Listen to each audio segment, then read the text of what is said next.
Cuando usted para tener una idea de que hay una infección urinaria, porque la paciente presenta síntomas, ya hablaremos, vamos a hablar con detalles pequeños de cada patología, pero normalmente nosotros no, lo ideal sería que no demos un tratamiento definitivo porque no tenemos una idea clara, porque no tenemos, según el cuadro del paciente. Ahora, si el paciente tiene fiebre, malestar, tiene disuria, estos términos que uno pronuncia, es que disuria incluye todo, le arde para orinar, los pacientes dicen, si es mujer, dice, yo no quiero sentarme a orinar porque me arde, me duele, y de fiebre, entonces se trata de una infección urinaria.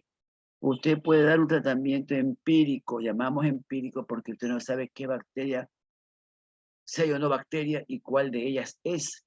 Entonces, lógicamente, lo ideal sería que usted solicite un examen de orina y se haga un cultivo de orina. Los cultivos de orina se vienen solicitando desde hace 80 años, pero las cosas han cambiado por el asunto que la tecnología y todo ha ido evolucionando favorablemente a unísono. Entonces, el asunto microscópico, las pruebas, la identificación. Entonces, los exámenes de orina nos van a orientar sobre un proceso infeccioso existente. Y deben ustedes acostumbrarse a pedir un examen físico, químico y sedimento. Ya no tienen ni que escribir eso, porque ahora está todo impreso en las hojas. Usted tendrá, si trabaja en una institución, ahí están las hojas membretadas, y ahí dice laboratorio, todas tienen una hoja, o los laboratorios le facilitan a usted, estamos hablando a nivel privado o de agrupaciones, está todo ahí. Entonces usted lo que tiene que hacer es tarjar examen físico, químico y sedimento, y usted le pide un cultivo de orina. Entonces usted le pide un cultivo de orina, un examen físico-químico de orina, y vamos a nosotros a buscar o tratar de identificar cuál es la bacteria que está causando este problema en un paciente. Y lo que siempre debe recordar, porque todavía no ha sido modificado este concepto, normalmente dicho, la orina estéril. A veces algún reporta que tiene una infección dice 8.000 bacterias. Eso es algo dudoso. No. Una infección es positiva cuando es 100.000, es decir, 10 a la quinta. Eso ya significa que porque eso dice 100.000 colonias por campo. Estamos hablando del campo del microscopio, que la persona o el ojo del laboratorista, del médico que hace el estudio, los técnicos, dice 100.000 por campo. Imagínense ustedes, esa gotita de orina se identifica 100.000 colonias de bacterias. ¿Cuánto habrá en el volumen urinario? Entonces, eso es importantísimo recordar. El cultivo de orina nos va a orientar para el tratamiento, porque nos va a identificar la bacteria, y muchísimos exámenes, el 90%, hacen el antibiograma. Eso es unas pruebas químicas que ponen la orina que tiene la determinada bacteria en una caja de Petri, donde van a poner los reactivos para ver si esta bacteria se multiplica, sigue multiplicando, o se inhibe su crecimiento, y por eso en los cultivos le sale resistente, sensible, y ahora le ponen un porcentaje de cobertura. Entonces usted va a ir aprendiendo a prescribirle lo que, con su experiencia, con lo que usted sabe cuál va mejor en cada paciente. Tampoco usted puede generalizar los esquemas.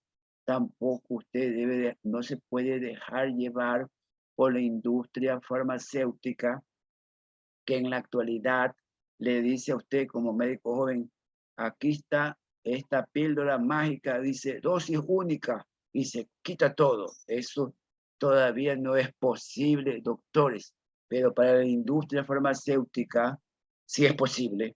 porque la industria farmacéutica es un negocio, es un comercio. Entonces, sale la píldora mágica que vale 12, 14, 16, 18 dólares. Y el droguista, al droguista lo preparan para eso, para que venda. Pero usted es médico, usted ha estudiado, tiene que seguir estudiando, y entonces se va a dar cuenta que no, así no es, porque el tratamiento para una infección urinaria depende de algunos factores. Si se logra identificar la bacteria, el porcentaje de las colonias, el sitio donde está la infección urinaria, y deben recordar otra cosa importante que tienen que haberle mencionado en farmacología. Pero si no, pues yo les tengo que decir, deben recordar que para que las bacterias se eliminen, están relacionados con la saturación. En pocas palabras, tiene que haber suficiente antibiótico para que la bacteria se muera. Por eso es que es la resistencia, porque en nuestra comunidad el tratamiento es interrumpido. ¿Cómo que es interrumpido? El tratamiento, verá, usted prescribe, ¿no? Sea privadamente o va al paciente de hospital con síntomas y digamos que ya tenemos que es infección. Y al inicio muchas veces le decimos, verá, ¿cuándo se va a hacer el examen? Mañana a primera hora. Ok, vamos a quitarle la molestia, los síntomas, para que pueda descansar. Mañana a primera hora recoge la muestra de orina y empieza el tratamiento. El tratamiento que usted inicia así llamamos el tratamiento empírico, porque todavía no tenemos la bacteria identificada. Y empieza. A las 48 horas, 72 horas ya tiene el resultado, entonces ahora la persona le va a comunicar, ya tengo el cultivo, tal bacteria. Ah, y es sensible a lo que usted le dio. Ahora, en esos 2 o 3 días que ya está tomando medicación, si ya está mejorándose, muchas personas que hacen, suspenden la medicación. Ya me siento bien, ya no toma. No, porque el tratamiento para una infección urinaria debe ser mínimo de 7 días en adelante. Si hablamos, por ejemplo, de una infección en el varón, de una prostatitis, si hablamos de eso, doctores, si hablamos de una prostatitis en un varón, el tratamiento es 21 días, 30 días. ¿Por qué? Porque no todos los antibióticos entran al tejido glandular que está infectado. Entonces tiene que haber una saturación a nivel de la sangre que entre, por donde entre el antibiótico, por medio de la sangre, pues. Entonces, si no hay una saturación adecuada y toma 3, 4 días, no se va a curar, no se va a mejorar. Es lo que hacemos, decimos, enfría el cuadro. Ahí se queda, pero se queda alarvada, se queda guardada. Pasa un tiempo, de acuerdo a los factores que permiten que se infecte, otra vez vuelve. Ya no van donde usted, el doctor, el paciente dice, él no me trató, no me curó. No, no es que no te curó, tú no seguiste el tratamiento adecuado, tú no seguiste a pie de la letra lo que el médico le está diciendo porque tiene el conocimiento académico, porque tiene su experiencia al tratar la enfermedad. Entonces, eso es lo que pasa en nuestro medio. La gente toma la medicación hasta que se le van los síntomas y los signos. Ya no le arde para orinar, ya se siente, ya lo tomo, por gusto compré, por gusto gastar. Otros, en cambio, la verdad que no cumplen el esquema por falta de dinero. Eso es otro grupo de personas. Entonces, las infecciones urinarias, cuando son tratadas, deben ser tratadas en forma ordenada para que de verdad ya no repita la infección, para que se erradique la bacteria.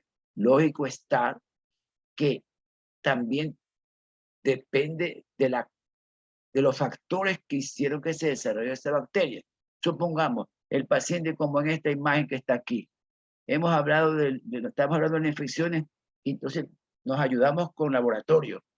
pues también nos tenemos que apoyar con imágenes. Entonces, si la persona, por ejemplo, está como esta imagen aquí, se toma una placa radiográfica, esto es una foto, una radiografía simple, donde vemos imágenes radiopacas a nivel del riñón, del área lumbar, al área lumbar, y a nivel del hipogastro, a nivel de la pelvis. Entonces, esos son cálculos. Semejantes cálculos, es imposible que no haya infección. Pues. No es que esos cálculos han obstruido la pelvis renal, han obstruido, se han formado en la vejiga, de ley hay bacterias. Entonces, usted tiene que recordar desde el inicio, ¿es una infección urinaria no complicada o es una infección urinaria complicada? Entonces, es una infección cuando afecta a un paciente sano que por algún punto de vista se alteró y hay infección. Ahora, si es complicada, significa que hay algo que favorece, que progrese o se reinfecte el paciente. Entonces, cuando una infección es complicada, hay ciertos factores. Ahí está escrito. Dice, anomalía funcional o estructural del aparato urinario. Significa que, como he dicho, si el paciente tiene un riñón de herradura, ese va a ser infección. Pero usted los tiene normal, no tiene infección. Depende el sexo, sea masculino, si es añoso o no es añoso. Embarazo, cambios hormonales, el producto que ocupa espacio, que comprime la vejiga, que desplaza el ureter, todo eso en embarazo son esos factores van a quitarse cuando ya sale el producto. La edad, ahí está otra vez, diabetes, los inmunocompromisos. Entonces, es importante recordar estos factores.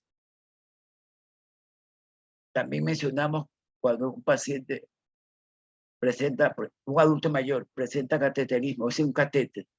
Doctores, ahora en la actualidad, en este año, pues este año ya más, tenemos muchos pacientes con infección urinaria, hablando de pacientes varones, ¿no? Mayores, que por alguna razón, por ejemplo, por un crecimiento exagerado de próstata, un hombre de 60 años u otros más de edad, no han podido orinar. Entonces tienen una retención aguda de orina.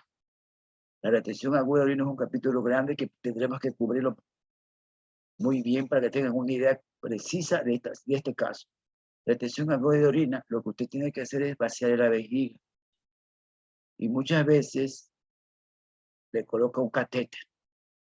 Ese catéter va a hacer que la orina salga, se mejoran los síntomas, pero usted ya introdujo un cuerpo extraño. El cateterismo es necesario muchísimas veces, pero no es para siempre. ¿Qué quiero decir? ¿Qué es lo que pasa en nuestro medio, doctor? Usted no tiene idea. Adulto mayor, retención de orina. Le colocan sonda. Estamos en esta situación crítica de 2 años, que no se puede resolver el problema en los hospitales del Estado. Le colocan una sonda, lo evalúan y le dicen, tiene que operarse de la glándula prostática porque está exageradamente crecida. Algunos le dan tratamiento farmacológico y mejoran, le sacan la sonda, ya puede orinar un poco mejor, pero está pendiente de la resolución quirúrgica. Otros no se quieren operar, toman medicación, pero otra vez se vuelven a obstruir, otra vez otra sonda. Y hay unos, pues entonces, que permanecen con sonda hasta que en algún momento se operen. Eso es un problema muy serio, doctor. Yo siempre digo, sonda crónica, significa que tiene más de 1 mes, 2 meses, 3 meses, doctor, el paciente. ¿Y cuánto piden a nuestra área? ¿Cuánto tiempo tiene la sonda? Doctor, desde el 19. ¿Pero 19? Son 2 años con sonda. Sí, doctor, pero no puede ser. Así ocurre en nuestra comunidad. Ahora usted dirá, no pasa nada. No, doctor, pasan muchas cosas. Si él no tiene ningún factor de riesgo, puede que haya tenido una infección pequeña o muy seria. Y otra cosa, llega a nosotros, nuestra área, y se lo programa para cirugía. Tratamos de resolver pronto el problema. Pero cuando un paciente tiene ya de más de 6 meses una sonda, nosotros ya le advertimos. Vamos a resolver el asunto obstructivo de la glándula. Si confía, vamos a dejar la cirugía en forma ordenada, todo. Pero ¿qué pasa en un 40%?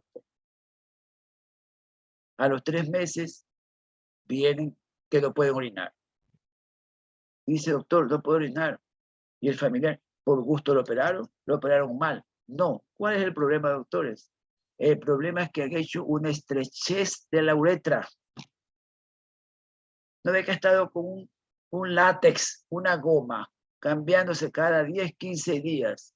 Que si son 3 al mes, por 12 son 36 sondas que han puesto en un año. Y si son 2 años, son 70 sondas que le han puesto. Con todo que eso ha gastado, ya se hubiera operado, pues. Pero no, el paciente espera que algún día la institución le cubra el gasto, porque no tiene. Y ha vivido 2 años con sonda.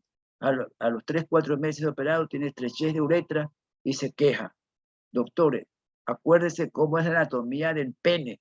Acuérdese del doctor que está viéndome cómo es su uretra. Entonces, si tiene metido un látex, en algunos pacientes va a causar un proceso inflamatorio en la uretra vulvar, en la uretra que se hace péndulo. En ese ángulo se forma y el paciente se reduce la luz de la uretra y ya no puede orinar. No es que está mal operado, simplemente es una complicación por haber tenido la sonda 1 año, 6 meses, qué sé, mucho tiempo.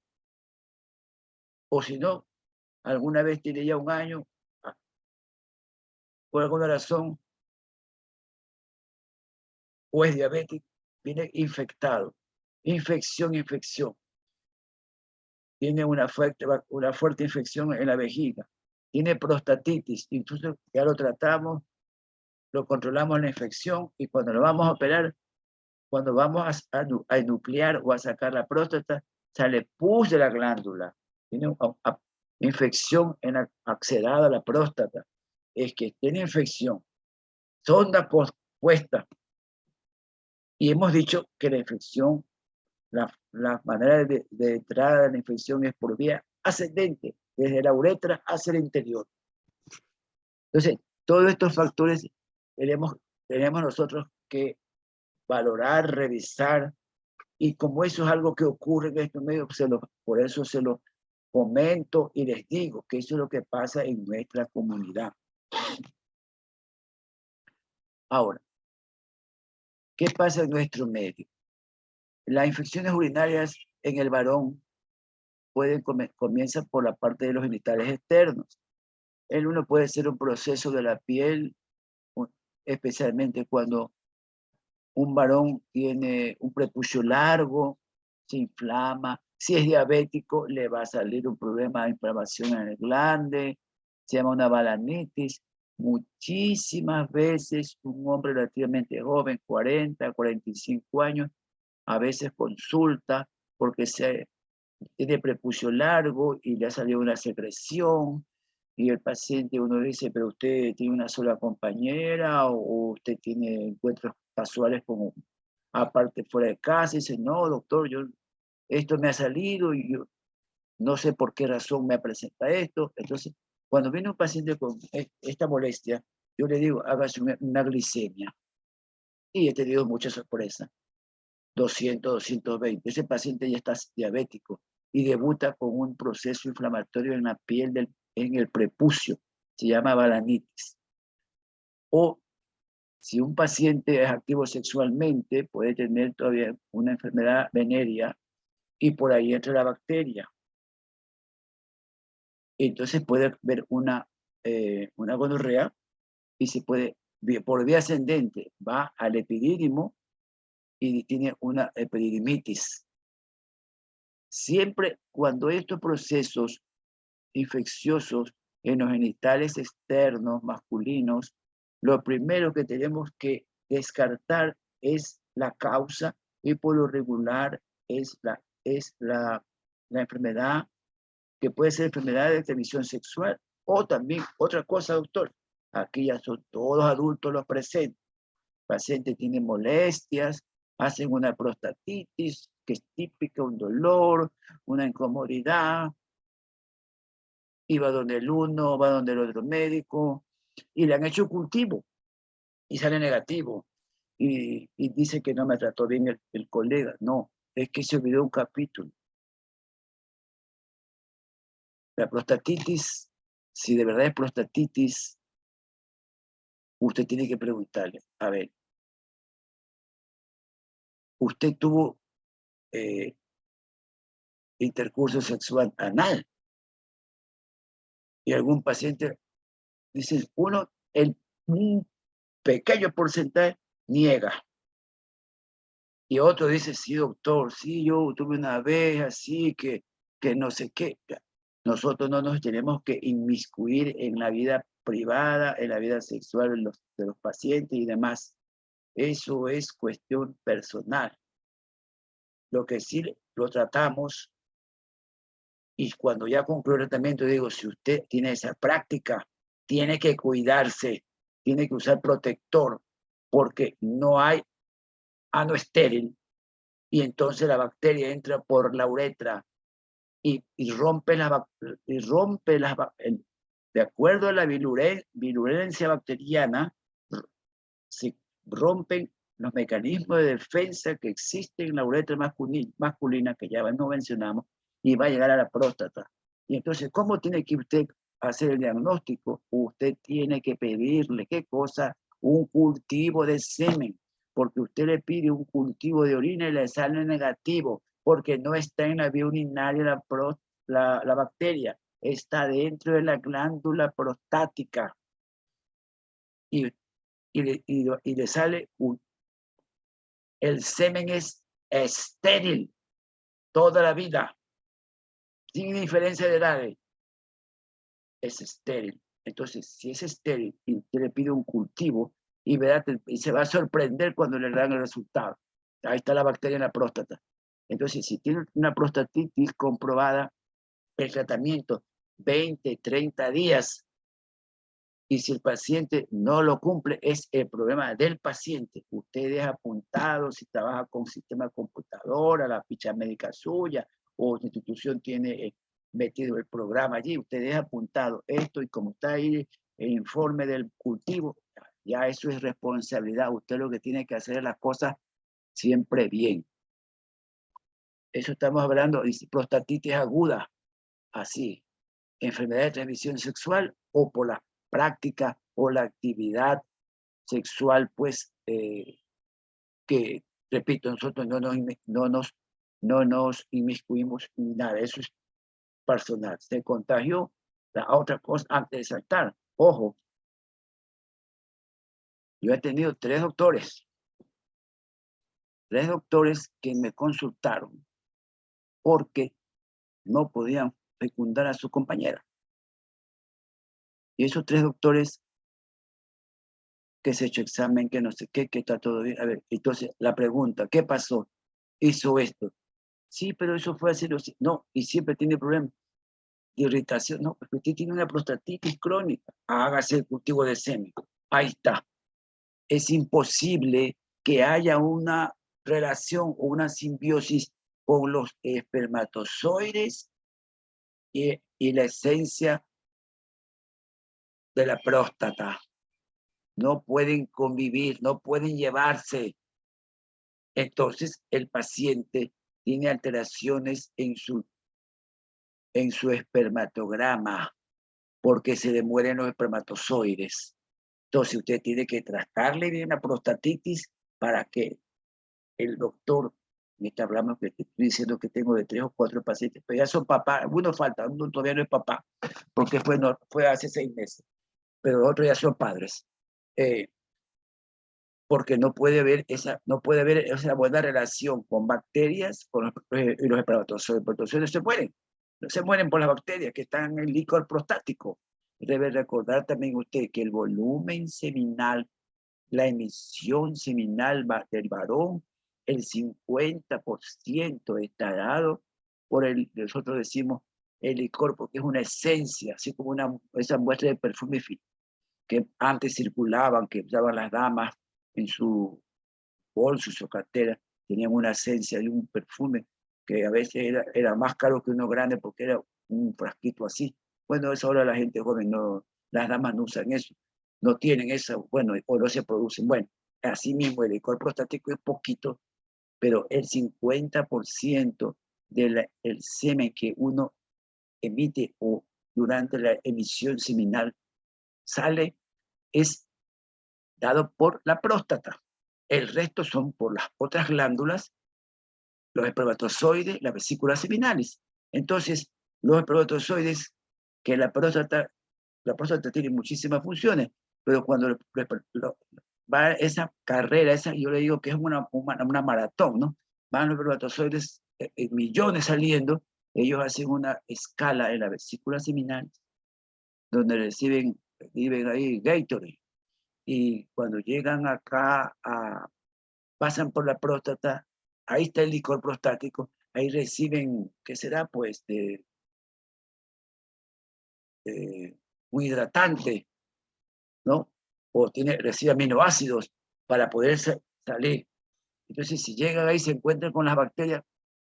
Cuando usted hace un espermatograma a un paciente con una prostatitis, hay alteraciones morfológicas de los espermatozoides, ¿sí? Alterados en forma, que tienen dos cabezas, que salen muertos no sé cuántos, es porque no puede los espermatozoides toparse con las bacterias que están dentro de esta glándula que se llama próstata. Ahora, si hablamos de cistitis, uretritis, a ver, en el hombre, mire,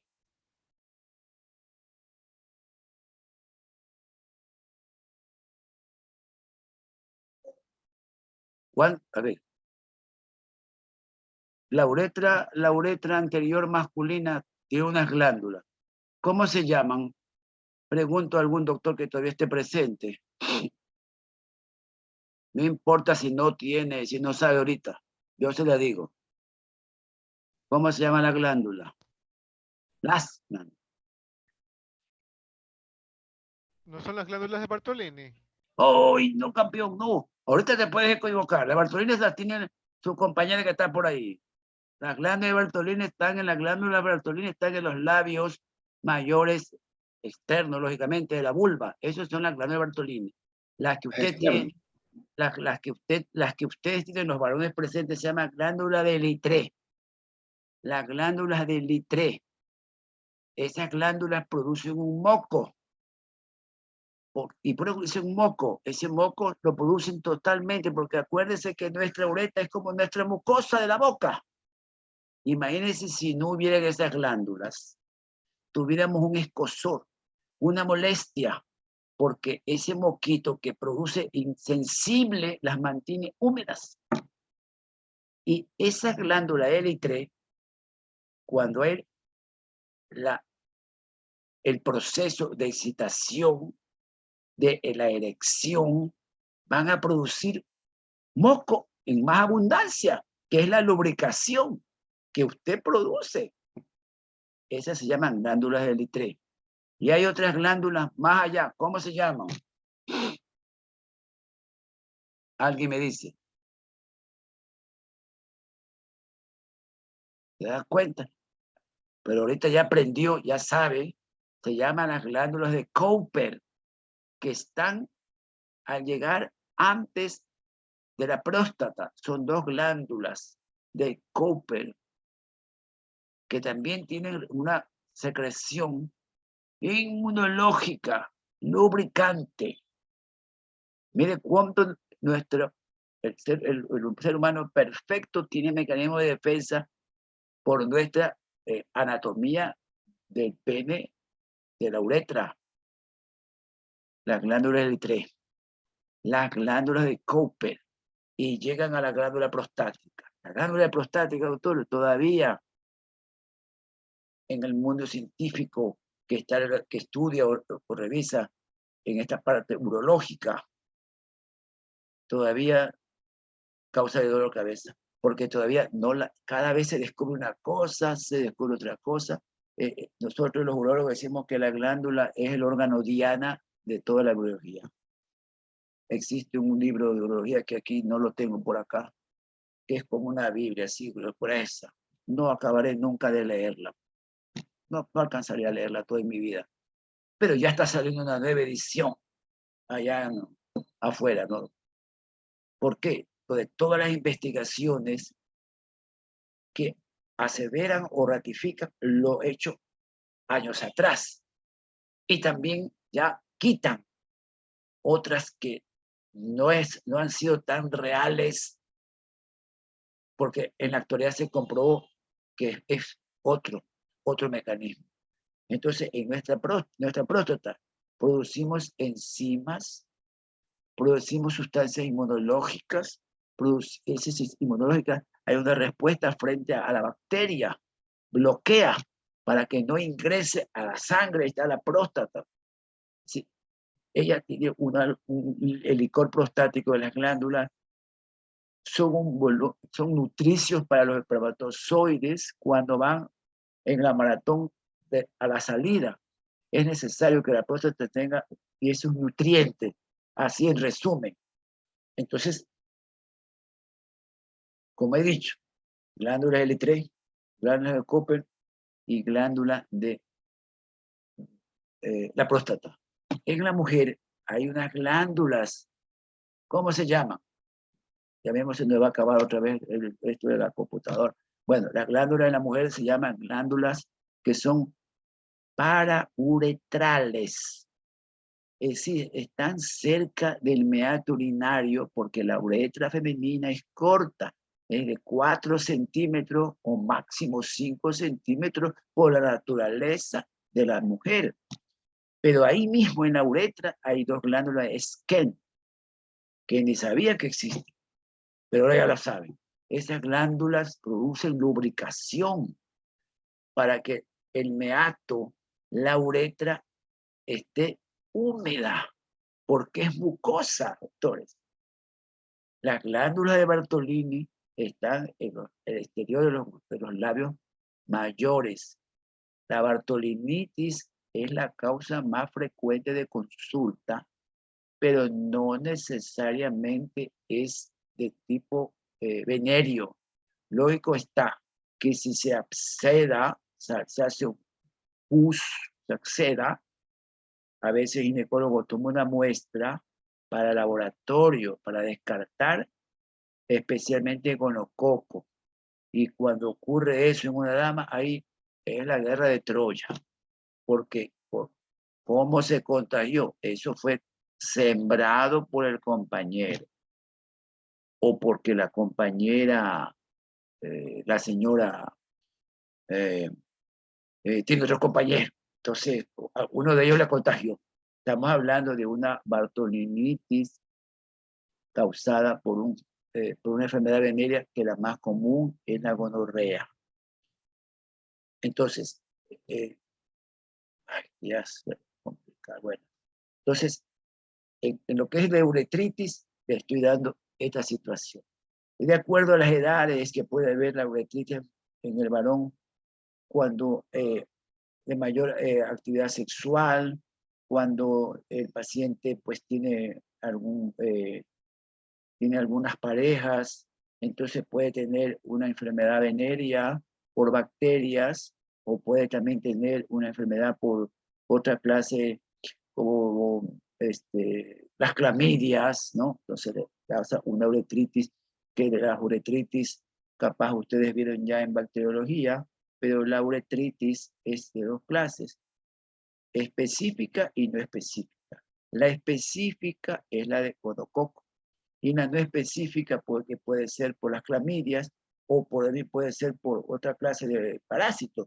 Por ejemplo, una dama puede tener un flujo menstrual por infección y está monilias, tricomonas, entonces al tiene vida sexual, él se puede contagiar y le sale un flujo, es porque en este caso la compañera por alguna razón ha presentado un flujo y se contaminaron, ¿no? Se contagió él, pero no es que necesariamente ese tipo de bacteria es por contagio, es una enfermedad venérea, simplemente es una uretritis por una vulvitis, una vaginitis de este tipo que se puede presentar.